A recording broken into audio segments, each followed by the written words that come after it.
en el avión.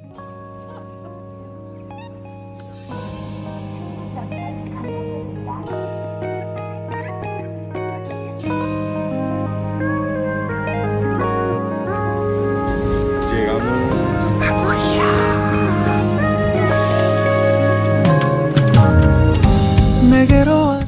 We're going to Korea.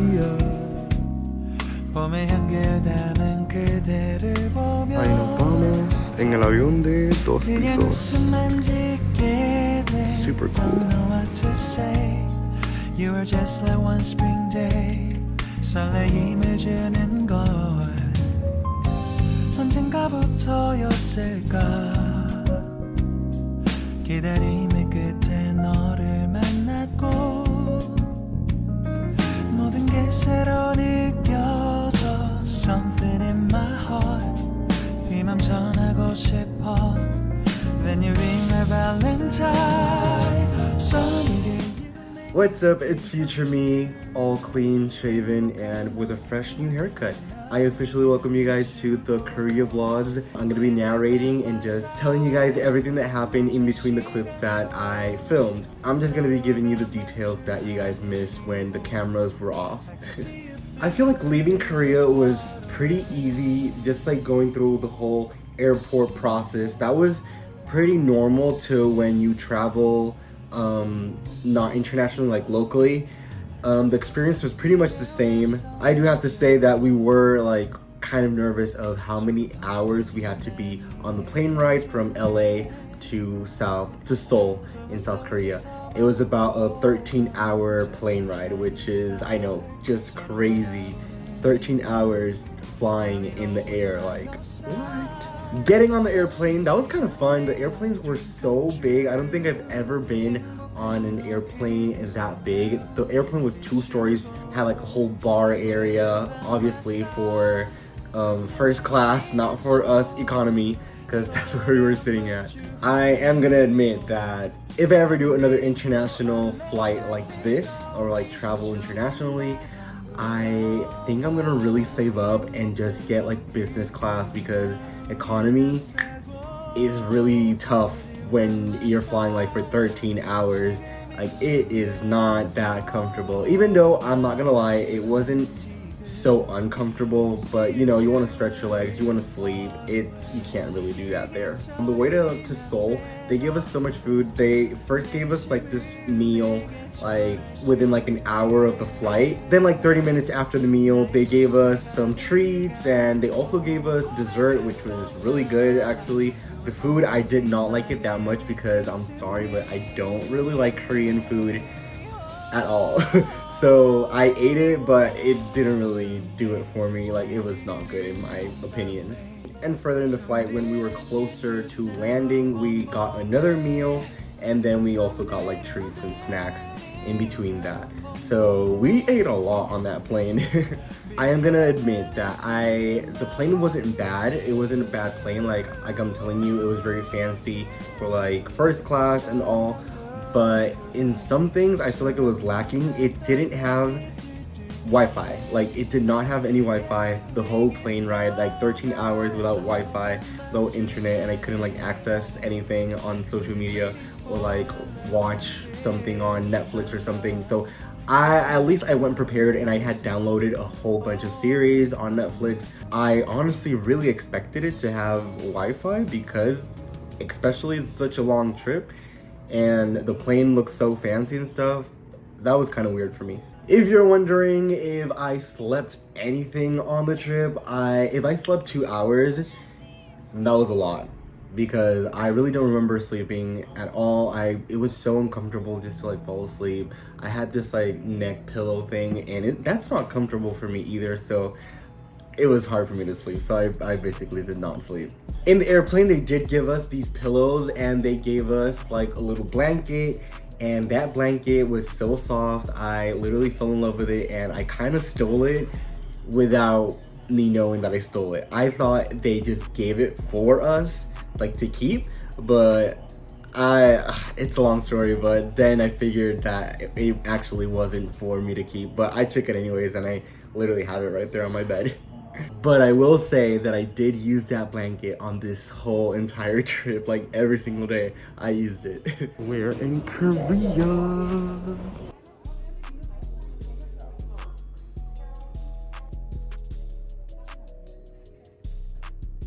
We're officially in Korea, just went through migration. It's pretty unbelievable that I'm actually in a country that's not the States. My first time out of the country. Did I say that already? I think I did. Arriving in Korea. Okay, so this is when it gets a little bit harder. When we first arrived in Korea, we had to pass through migration, and there's like different stops where they check like your passport to just see where you're coming from, so they can like check your passport, like stamp it. And that process was a little bit longer than just like the normal process that when you travel. After passing migration, we went and picked up our suitcases, and then we went to exchange our money for wongs. So wongs are the currency that Koreans use. So we exchanged our US dollars for wongs. I look like a hot mess, but I am here at the airport still. We're waiting for our bus. We're gonna take the bus to our Airbnb, and I wanted to show you guys, I just got my money, my American money, exchanged for Korean money. So I want to show you guys. Look how cool this is. I love how colorful they are. Awesome. They're actually not that complicated to understand and to use. Use this money as American dollars. You just have to take away 3 zeros. So these blue ones would be $1, then these green ones would be 10. This one that says 50,000, that would be just $50. So that's how much cash I have right now. So in the video, I try to explain how USDs change to wongs, like what is the value.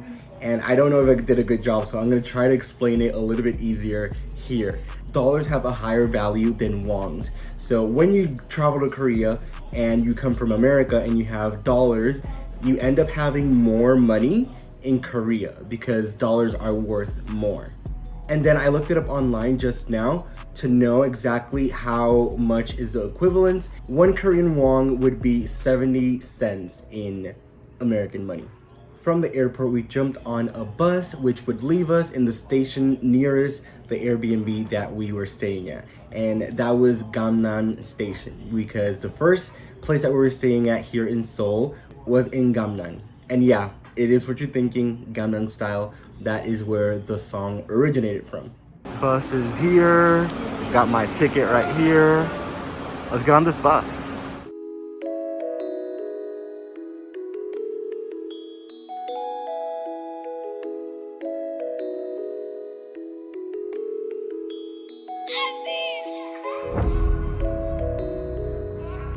The drive on the bus was just so surreal because I obviously still couldn't believe that I was in a foreign country, a country that I've never been before. I've never been to another country except like the States and now Korea, but it was just crazy, like feeling, wow, I'm in another country, and just looking at the city at night looked really cool as well.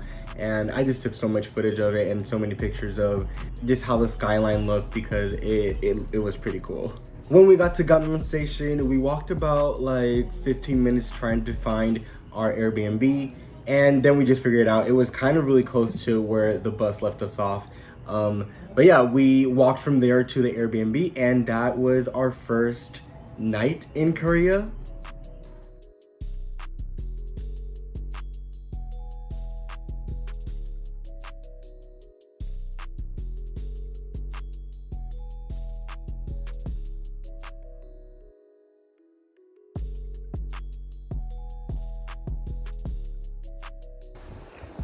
Good morning, Korea.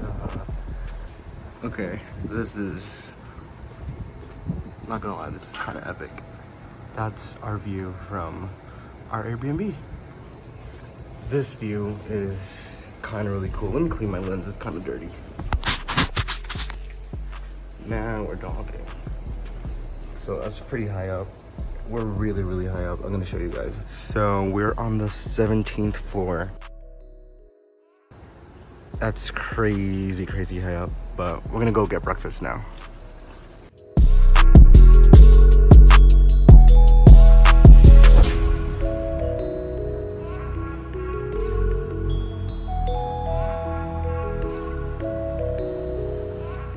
Day number 2, or should I say day number 1 actually. Yeah, it would be the first like full day that we were in Korea. So scratch that.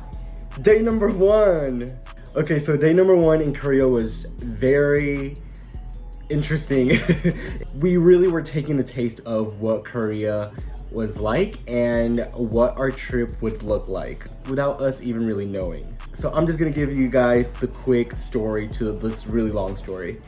Basically in the morning we woke up, we went out for breakfast. They had a McDonald's right across the street, so they had breakfast over there, like American breakfast, so that is what we ate.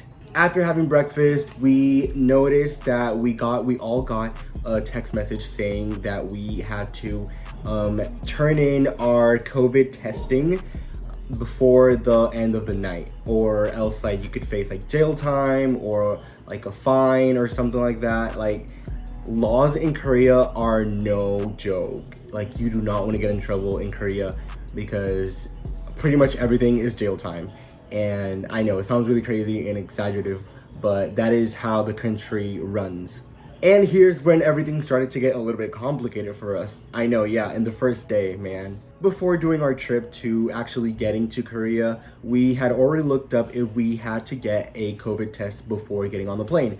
And the rules had changed because COVID is a little bit less now, and they had changed that to you not having to get a COVID test before getting on the plane and arriving to Korea. But the law was still to get a COVID test once you got to the country. So that is what we had to do. The day that we got there, which was like the day before, we got there at night. We never really saw anything that said like get tested for COVID here because you're supposed to do it in the airport. So the next day, our first official day there in Korea, we figured out that we had to get our COVID test before a certain time or like jail time.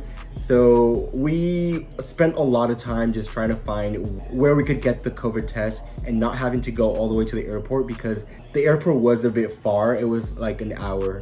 After waiting like 2 hours trying to find where we could get a COVID test closer, like right there in the city, we didn't find anything. Apparently that day that we got there was a holiday, so a lot of places were closed, and especially like hospitals and pharmacies and places like that, all of that was closed. So we figured out that we had no other option but to go back to the airport, and that is what we did. We head back to the airport on a taxi, and we got to the airport, got our COVID test. It was about like $60 to get it done, and after that we just hopped on another taxi and came back to Gamnam. Another little thing that we figured out this same day is that getting a taxi was not going to be easy. And let me tell you, getting a taxi is not easy in Korea. Like, as a foreigner, it is not easy to get a taxi there at all. But even though it was a really hectic day, having to figure out where to get the COVID test and then getting it done really far away, then having to come back, we did come back like around 6ish, and we just ended up like going shopping, like, and honestly it was awesome anyways.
And this brings this video to the end. Thank you guys so much for watching our trip to Korea and our first official day in the country.